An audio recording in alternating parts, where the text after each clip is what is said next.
Chapter 5. What really matters to you in life and in a relationship. My client Jonah was a 29-year-old CPA. After several years working at an accounting firm, putting in long hours and receiving several promotions, Jonah noticed a growing sense of emptiness. He hadn't dated much and justified his lack of a love life by telling himself work was his top priority and that he'd meet someone eventually. But the truth was, he was worried that he didn't have a lot to offer, and it made him uncomfortable to ask women out or be set up. And the older he got, the more difficult it became to meet new people. Meanwhile, most of his friends had gotten married, and many of them had kids. At the wedding of his childhood best friend, where he served as groomsman, Jonah started giving some deep thought to his own life purpose and path. He realized that he'd gotten stuck in a routine that facilitated his career and not much else. Most days he worked late, and by the time he got home, he didn't have time or energy for anything other than a quick dinner and maybe a jog before hitting the sack. He no longer had a sense of meaning or joy in life, and he worried that life was passing him by. Toasting the groom at his best friend's wedding, whom he truly wished all the happiness in the world, he couldn't help but feel empty and a little lonely. In therapy, he contemplated what was missing and how he'd gotten to this point. He realized that when he was growing up, his parents had given him the impression that the key to happiness was financial stability. And indeed, having a solid career was important to him and definitely added to his quality of life, but it wasn't enough. I helped him start thinking about ways to bring more meaning into his life and more diversity and richness to his routine. Drawing on his fond memories of playing on the basketball team in high school, Jonah decided to join a weekend flag football team. He also made an effort to reconnect with his family. He started occasionally accepting his sister's standing offer to come over on weekends and also took his niece and nephew out for one-on-one time some weekends. Even though Jonah considered himself a fairly introverted guy, he noticed that he felt better when he saw his family or got together with friends at least once a week. As a next step, Jonah began to date a little more.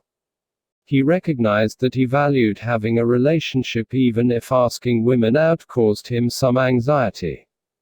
He went out with a few women who worked in his building, but none of the dates went well. He told me he felt awkward and as though he didn't have much in common with the women. He also went on a blind date with a friend of a friend, and it was filled with uncomfortable silences. He wondered why he was going through all of this effort only to end up feeling more miserable. We revisited his values around relationships and developing a more well-rounded life, and that bolstered his willingness to continue dating. Then he met Haley at a flag football league picnic. She seemed like such an interesting and attractive person. So despite his hesitation and an inner dialogue telling him it wouldn't work out, Jonah looked for opportunities to be around her more. He went to team parties and happy hours, which he normally would have opted out of, and eventually he asked her out. As he and Haley started spending more time together, Jonah discovered that he loved how she brought out the liveliness in him. Around her he felt like himself, only better, more self-assured and caring somehow. He began to feel like he had a lot to offer. Looking back, he saw that his focus on his career had been a way to avoid dealing with his shyness. And his dedication to his career had made him feel that it was okay if other areas of his life weren't a priority. But living his life in a way that was more balanced, and didn't consist solely of work, felt more rich and meaningful to him.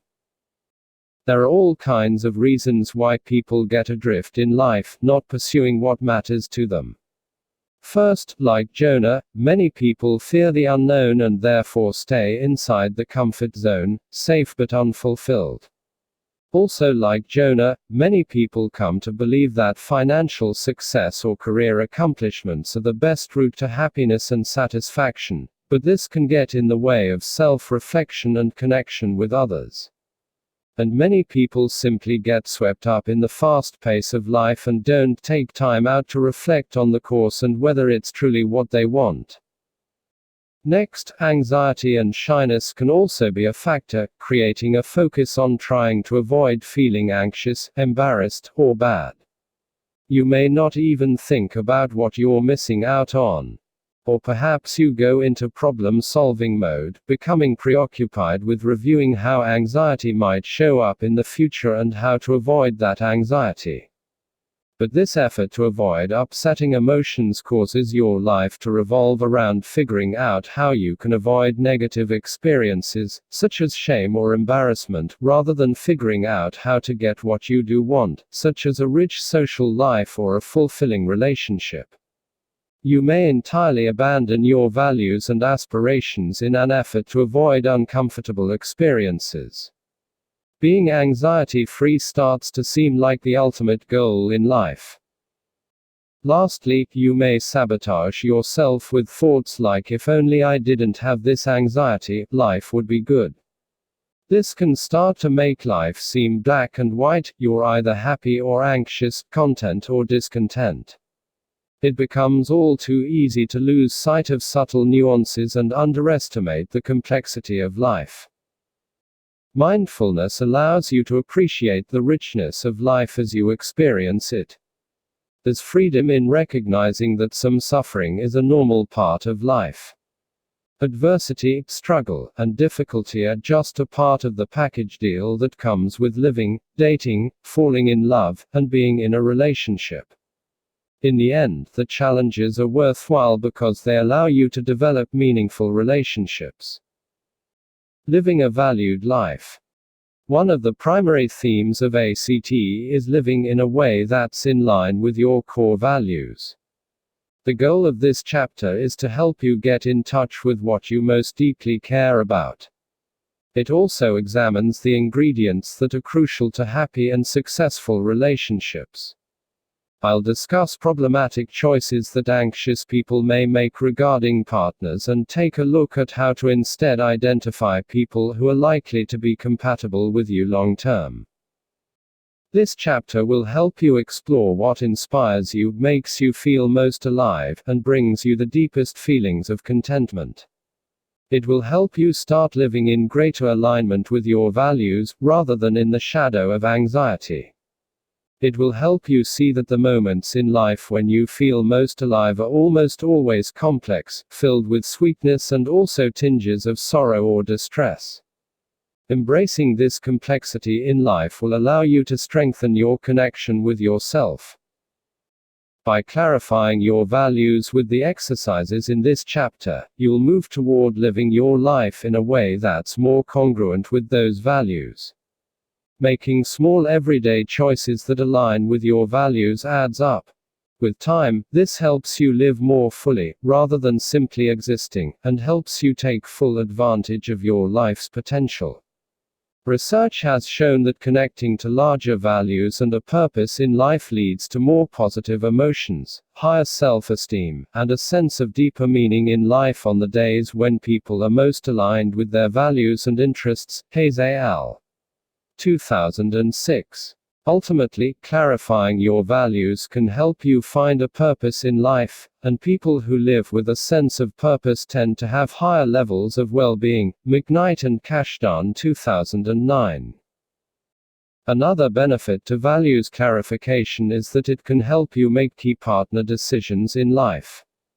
Holding similar values, Archuleta 2013, being supportive of one another, and having a strong emotional connection, Schroeder Abe and Schutz 2011, are the qualities that enduring, loving relationships are made of.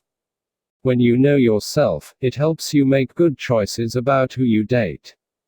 You also strengthen your sense of inner contentment, creating a solid foundation that will serve you well when entering into new relationships. In addition, it can help you find a partner who truly suits you by narrowing down qualities that are important to you in a partner. Finding someone with values similar to yours might initially feel like a tall order. You may think, I have trouble meeting anyone, let alone someone who has similar values. This is one reason why people who are shy or anxious may find it tempting to go out with the first person who pursues them. I've seen example after example of shy people ending up in unfulfilling relationships.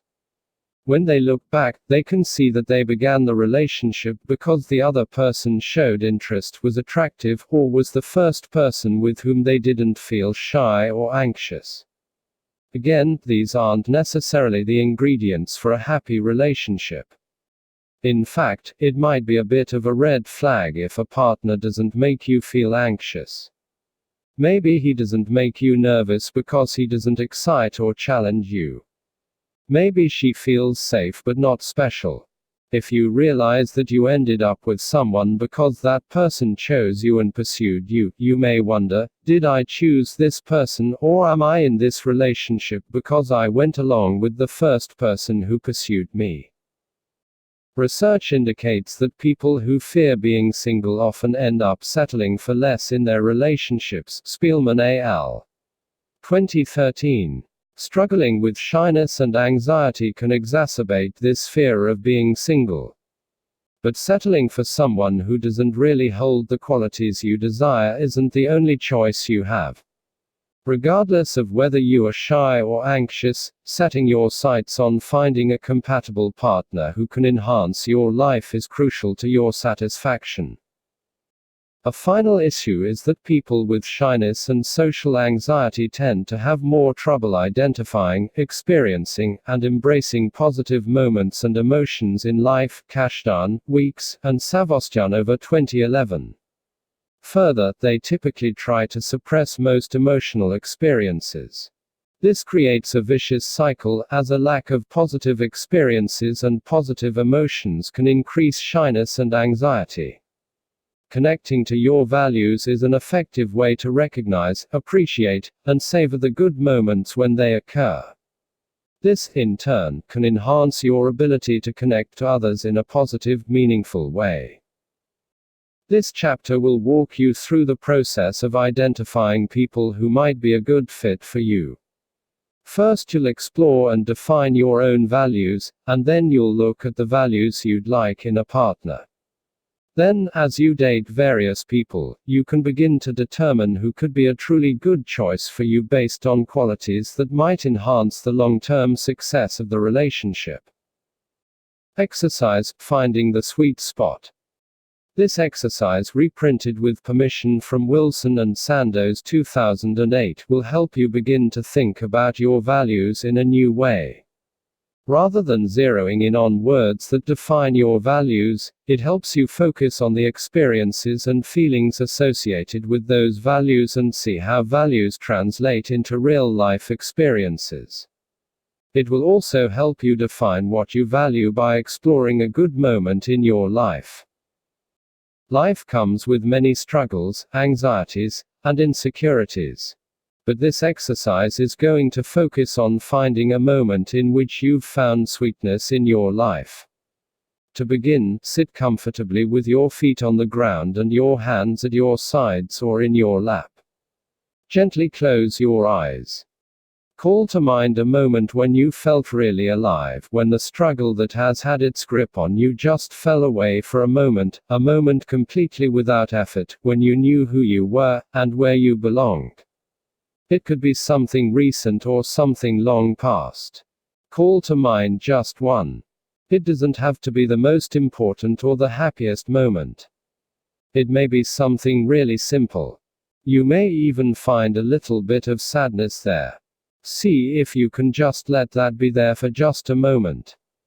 Just allow yourself to drift back into that moment and just be there briefly, in that moment of sweetness. Once you've found a sweet spot, stay in it for a little while. Then gently open your eyes. In your journal, write down a few of the images, words, or feelings that came to mind while you were in that spot. You don't have to describe exactly what happened or where you were, instead, focus on capturing the key elements of what that moment of your life was like. Take your time, savoring the exercise and slowing down to notice each feeling and image. There are nuances you might see, things you might miss if you hurry or don't take the time to write about them. So, in the gentlest way you can, let yourself express that sweet moment. Exercise, heightening the sweet spot. The next exercise, also reprinted with permission from Wilson and Sandoz 2008, is focused on further exploring the sensations, perceptions, and ingredients that created your experience of a sweet spot. It will take just a dash of fantasy as you allow yourself to travel back, perhaps calling on that childhood ability to defy time and gravity through your imagination. Once again, sit comfortably with your feet on the ground and your hands at your sides or in your lap, then gently close your eyes. If you could imagine that you have a sort of checklist, I'd like you to just notice, beginning with the most prominent sounds, just notice them and imagine that you check them off the list.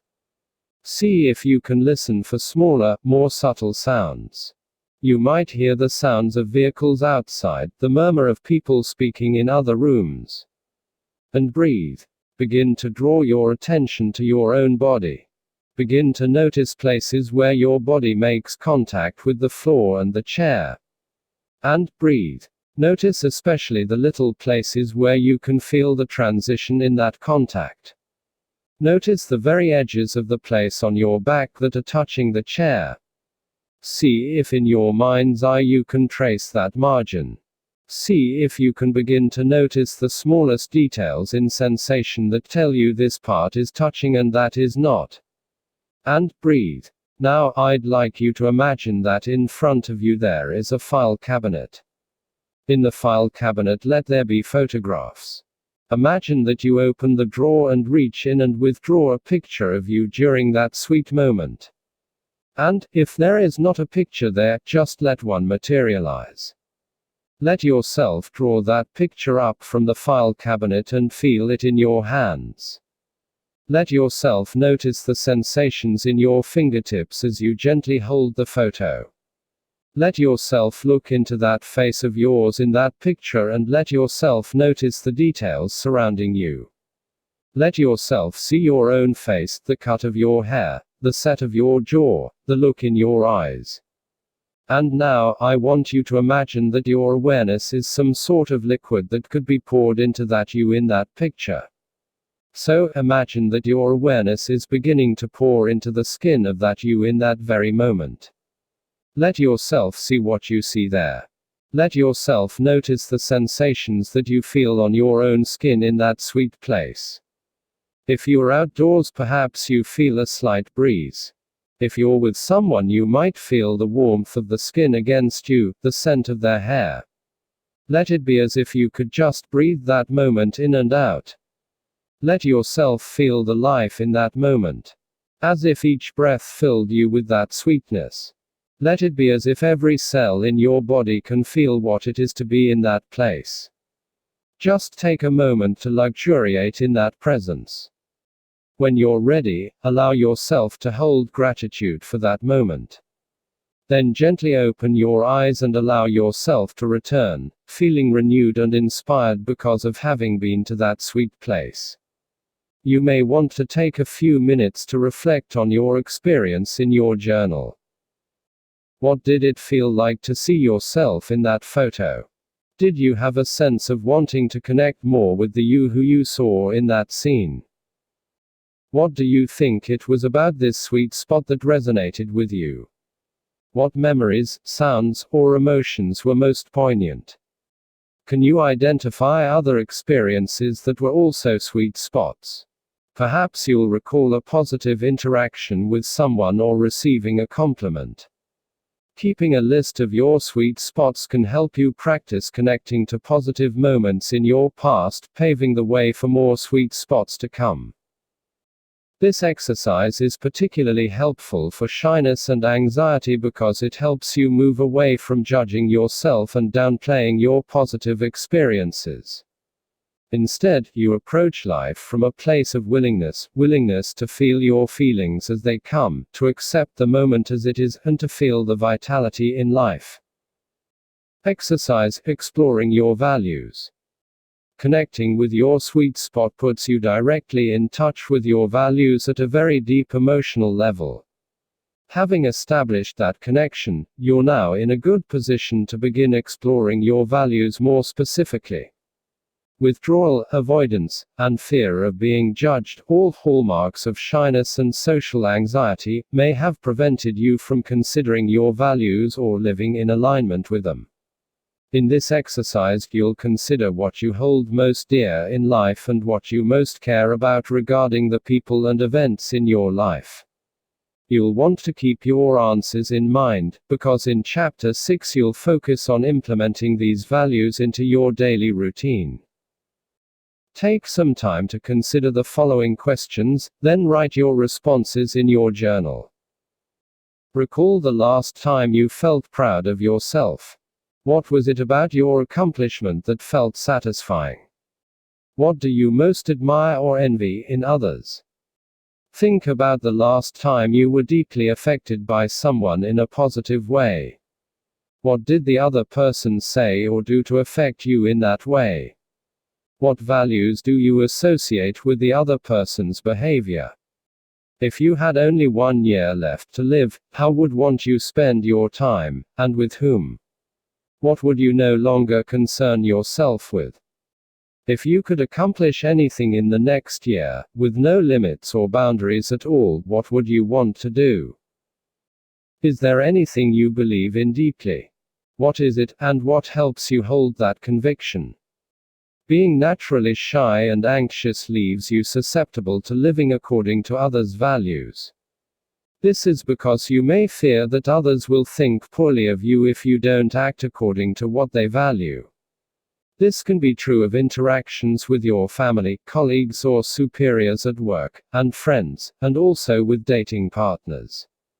Take some time now to consider values that may have been imposed on you by others. Growing up, did you learn that you should hold certain values? How did you feel if you didn't uphold those values? How did others treat you if you didn't uphold those values? Did you receive reprimands or feel that others were disappointed? Did you feel guilty? Are there certain values you feel you should hold but that don't resonate with you deeply? Do you ever feel pressure to conform to how others want you to be? What do you think others expect from you in dating or love relationships? These are all key questions to consider, especially if you're anxious. You may put pressure on yourself to please others and meet expectations you think they have for you. This can be a barrier to being clear about your own values. Identifying what you believe and care about is an important part of being authentic and developing relationships that work well for you. Shyness, passivity, and values. In the past, being shy may have prevented you from fully exploring your values.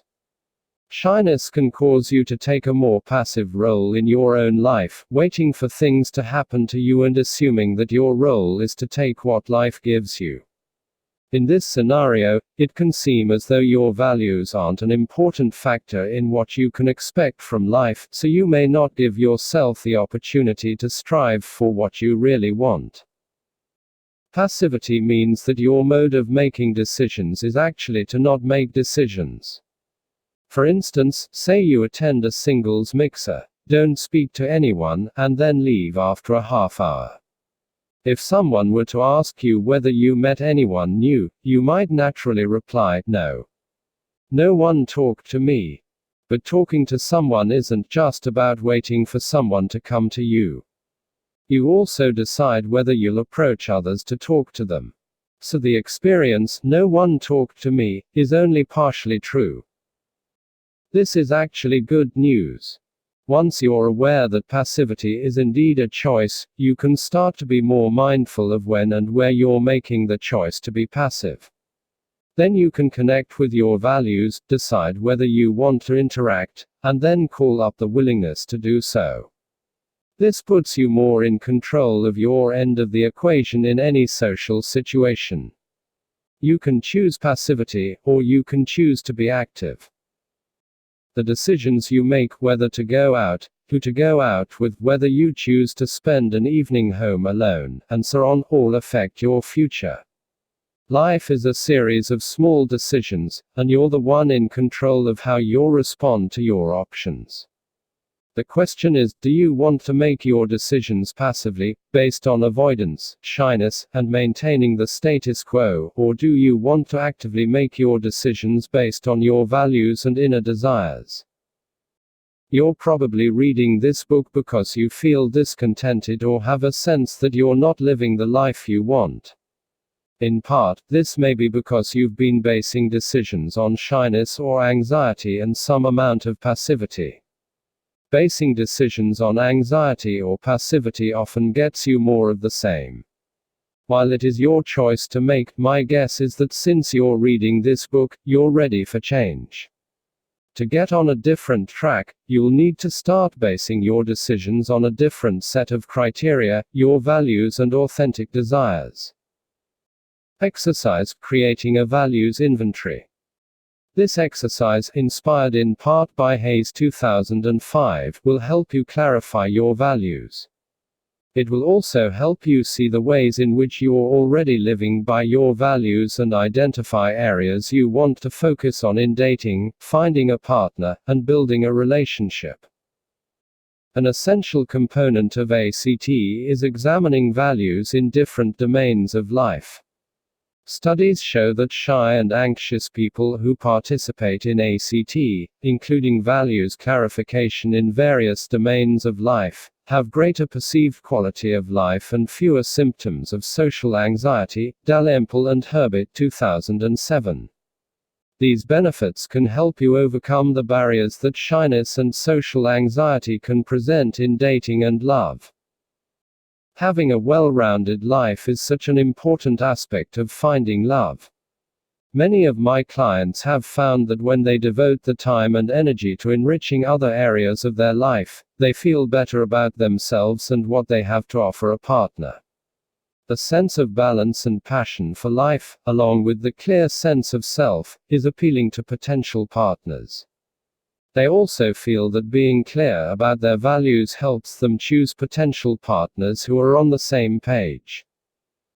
Considering your values in various domains will help you choose a partner who you're compatible with.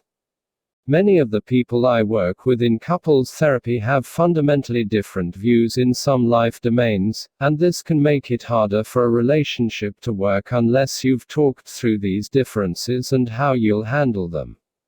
By looking at these domains now, you're making a preemptive move on potential future trouble spots. Give some thought to each of the domains outlined below, then answer the questions about each in your journal. There are no right or wrong answers to any of these questions. Some domains will resonate deeply with you. Other areas may not apply to you, and that's okay. What's important is that you establish a strong base from which to build a life that feels full of purpose and is heading in the direction you want to go. Intimate relationship. Intimate relationships are at the heart of this book, so they're a good place to begin this inventory. We'll explore this domain in greater detail toward the end of the chapter. Here, you'll start by considering some key elements of your values relating to dating and intimate relationships. What is your ideal level of commitment? What traits do you value in marriage or a partnership? Write down some key words or qualities that describe your values regarding a fulfilling relationship. How important is it to you that a partner share your values in this domain? Friendship. Friendship has to do with camaraderie, mutual support, enjoying activities together, and sharing humor and confidences. Ask yourself what friendships, current or past, have been the most significant to you and why. Is friendship an area in your life that you value and want to spend more time on, either reconnecting with old friends or pursuing new friendships? Is there a way in which your friendships might be holding you back in life? How would you like this domain to be present in an intimate relationship? Is it important that your friends get along with your partner? How important is it that you like your partner's friends? Do you want to socialize with others together? Do you want to make time for your friendships outside of your relationship? How important is it to you that a partner share your values in this domain? Family. Family is defined by your nuclear and extended family. Ask yourself what family relationships have been the most meaningful to you. When were these relationships the closest? What do you believe brings people closer or creates distance in a family? What values do you hold regarding family relationships? How important is it to you that a partner share your values in this domain? Work and education. Your work is how you earn a living and where you probably spend a lot of your time. Some people find their work intrinsically meaningful, while others value what work provides for them, such as money and the ability to support a family. Education has to do with gaining knowledge about a particular topic and includes obtaining a degree from a formal institution, learning on your own through reading or research, or continuing to seek out environments where you expand your frame of reference. If you aren't currently working, you can explore this domain by considering what would be important to you in a future career. What areas of your career or occupation do you value? What values played a role in your decision to choose this career path? What's your perspective on work ethic? Which values are important to you in the workplace? What values do you hold regarding education? How has it affected who you are? What role might education play in your future? How important is it to you that a partner share your values in this domain? Parenting. The domain of parenting is about your beliefs and values surrounding having children, including whether or not you want to have children. If you're a parent, ask yourself what you value about your role as a parent. What do you value in a partner in regard to your kids? How would you like a partner to be involved in your kids' lives? If you're not a parent, what are your views on parenthood? What are your reasons for wanting to have kids or not have kids? How would you like this domain to be present in an intimate relationship? How important is it to you that a partner share your values in this domain? Recreation. Recreation is leisure, fun, play, sport, or activities enjoyed outside of working hours. What are your values around leisure and recreation? Do you highly value free time, or does too much free time leave you uneasy? If you had a day completely free of responsibilities, and with no limits, what would you do? Consider how you spend most of your free time. Is there a disparity in what you'd ideally be doing in your spare time and what you're actually doing in your spare time? How would you like this domain to be present in an intimate relationship? Do you wish to spend your leisure time separately, together, or together just sometimes? How important is it to you that a partner share your values in this domain? Spirituality. Spirituality is your relationship with a higher power or organized religion. People often find that the spirituality is what helps them understand their own existence and purpose for being alive. Consider what spirituality means for you. Is spirituality something you've longed for, something you currently feel connected with, or an area you aren't particularly interested in? While you were growing up, what experiences affected your view of spirituality? Are there moments when you've felt spiritually connected? How did those moments affect you? What role would you like spirituality to play in your intimate relationship? How important is it to you that a partner share your values in this domain? Health and wellness. The domain of health and wellness has to do with values surrounding physical fitness, food and alcohol intake, and self-care. What role does health and wellness play in your life? What is your current regimen related to physical fitness? Are there areas of this domain you'd like to change, and if so, what would you change? What are your feelings surrounding food? What about alcohol? How important is it to you that a partner share your values in this domain? Values unique to you. You may also hold unique values that don't fit into any of the categories above. Some people value cleanliness and a peaceful home environment. Perhaps you value creativity, imagination, or being artistic. Maybe you value your love of reading and getting lost in a good book. Perhaps you value saving money and being financially stable and secure. You could value your sense of fashion, your ability to coordinate a camping trip, your love of travel and adventure, or the peaceful feeling that comes with watching a sunset over the ocean. It could be your dedication, hard work, and perseverance through difficult periods, or it might be your ability to be playful and at ease with children. Perhaps it's your leadership ability, your knack for inspiring others to do great things, or your ability to foster teamwork by making everyone feel valued and included. There are so many aspects of life that can be important to your values system. Take a few moments to think about other aspects of your life where you hold unique values, then write about this in your journal. Consider how you'd like these aspects of life to be present in an intimate relationship. Is it important to you that your partner holds similar values, or that your partner respect and encourage these attributes in you? Partner preferences. As you consider your own attributes, it will become easier to identify the values you'd like your partner to possess. Then, when dating, you can see how a person's values are reflected in various actions. Is she considerate of others when she speaks to them? Does he treat others well? Does she seem to have meaning in her life? Is he able to express care for the people in his life? What does she seem to value most in her life? Does he seem to like and accept who he is? All of these factors can inform your decisions about whether a potential partner holds values that blend well with yours. Meeting someone can happen very quickly. You can go from being single to being in a relationship in just a few weeks. It only takes one person. Rather than waiting until you meet someone you really like to consider the characteristics you want in a partner, start asking yourself these questions now.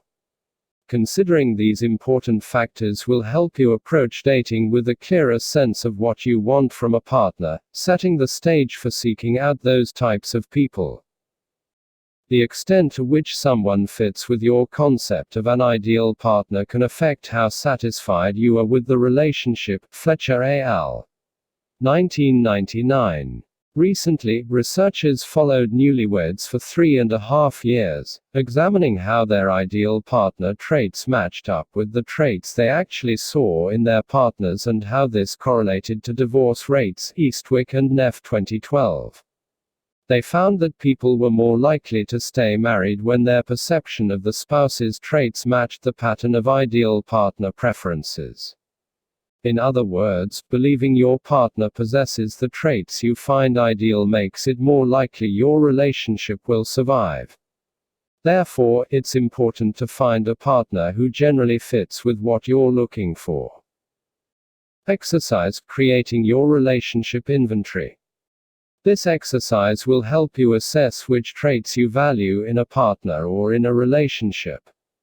This knowledge will increase your chances of finding someone who's a good match for you. Write about the aspects of past dating partners or relationships that you've found fulfilling. Do you tend to like more introverted or more extroverted people? Do you need a lot of personal space, or do you like being very close and spending a great deal of time together? Example: in my relationship with Melanie, I liked the way we laughed together and our mutual interest in cooking and exercising together. Melanie was more extroverted than I am, but it worked because she encouraged me to go out more and I influenced her to stay in for a cozy night at home sometimes. What aspects of your past relationships have been deal breakers for you? What are traits in a partner that you won't tolerate? Example, Steve didn't get along with my family and didn't make an effort to get to know them. He was also immature, always joking about everything.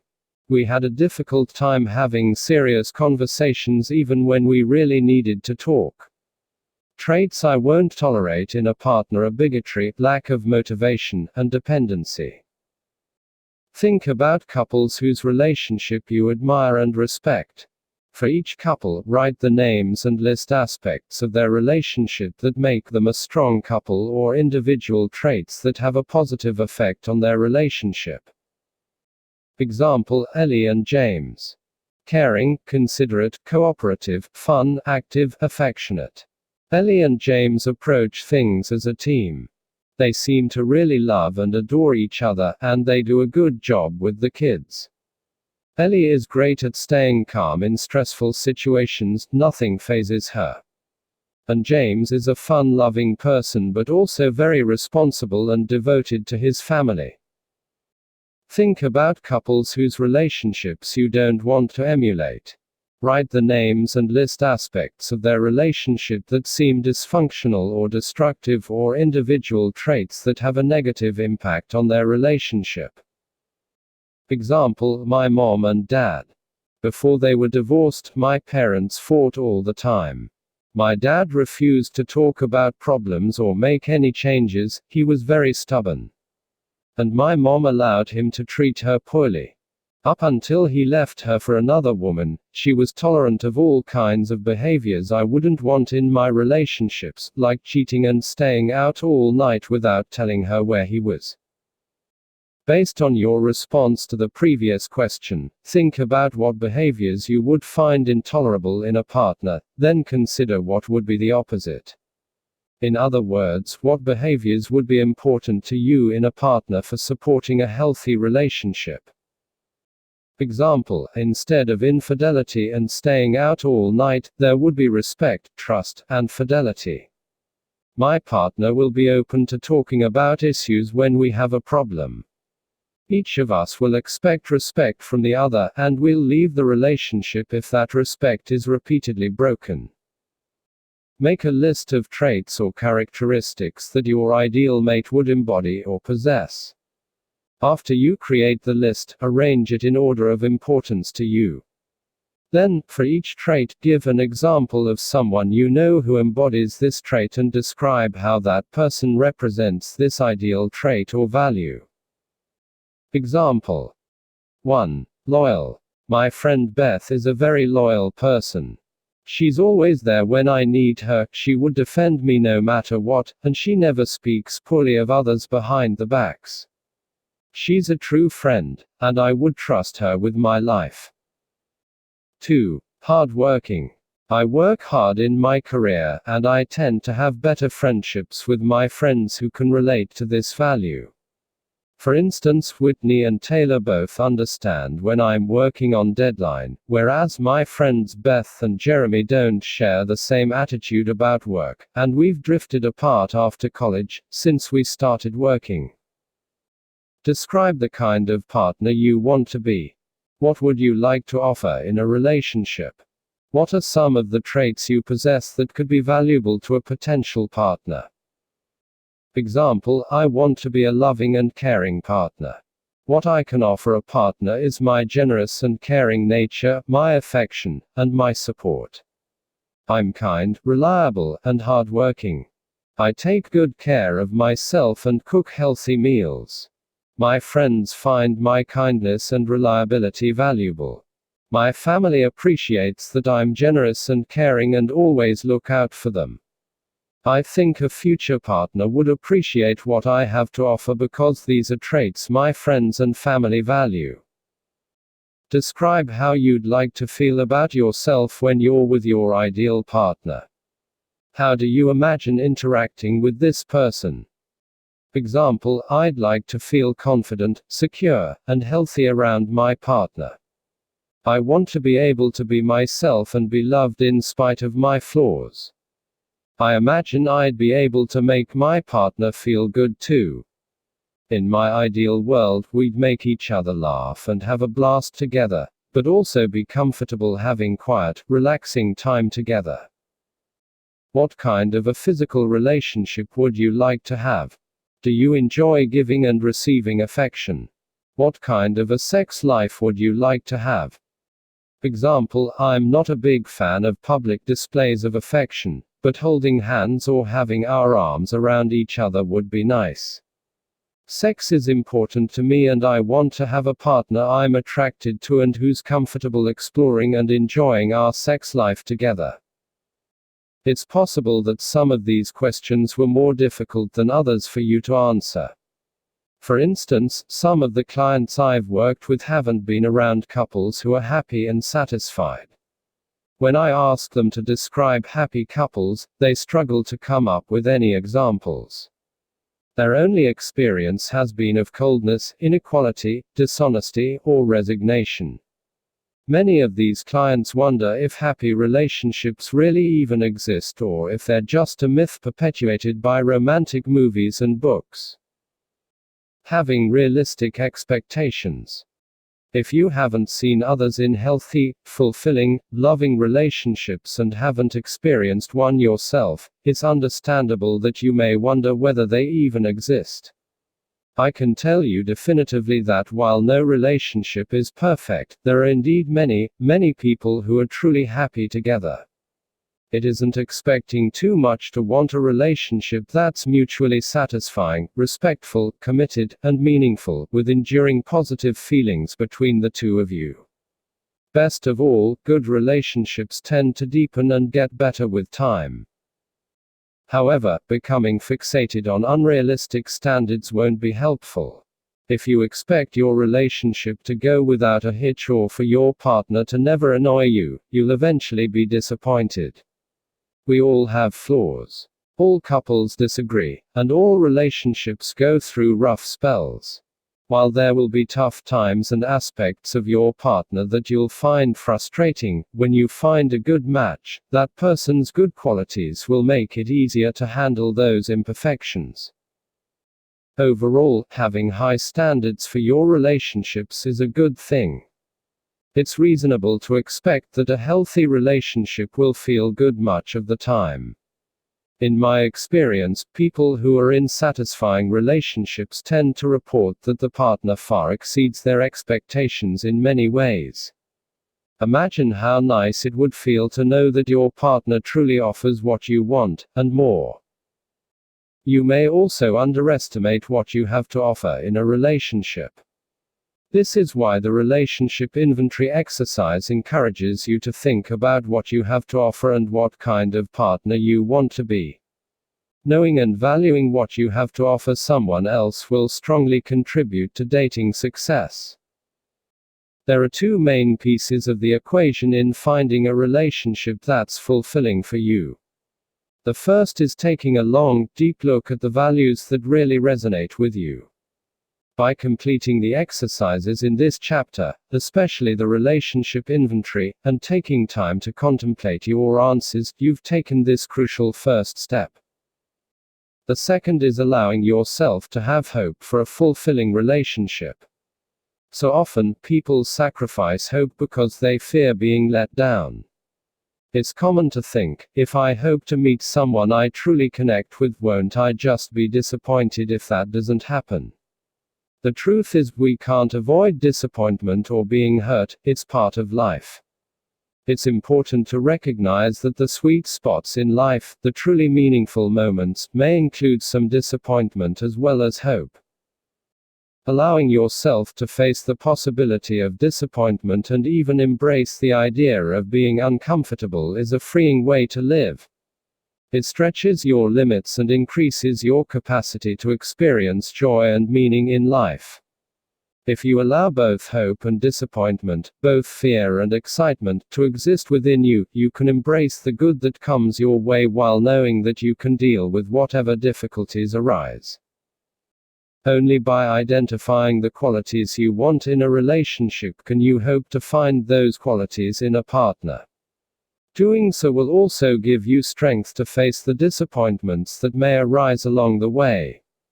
With this perspective, you can interact with and respond to potential partners in a positive way, taking heart in knowing that your values and unique traits make you the kind of person a fitting partner would want to be with. Summary. Overall, living a valued life will help you feel more comfortable in who you are and what you stand for. This will bolster you and leave you less susceptible to feeling judged by others and less influenced by fear. You'll feel more in touch with the meaning and direction in your life and therefore more satisfied with your life. Values are the foundation that you build your world on. They help you set goals and find vitality and energy. When you live in greater alignment with your values, you'll exude a sense of stability that others will sense. And just as you're probably attracted to people who know what they want in life, others will find it attractive that you have a sense of your purpose in the world. Now that you've identified the values you hold dear and evaluated your partner preferences, you can put those values and preferences into action. Chapter 6 is devoted to helping you create a clear plan of action to bring your values to fruition. Your plan will help you create the life and dating environment you want by letting go of the idea that anxiety is holding you back and instead actively making decisions based on your values, your goals, and the future you wish to create.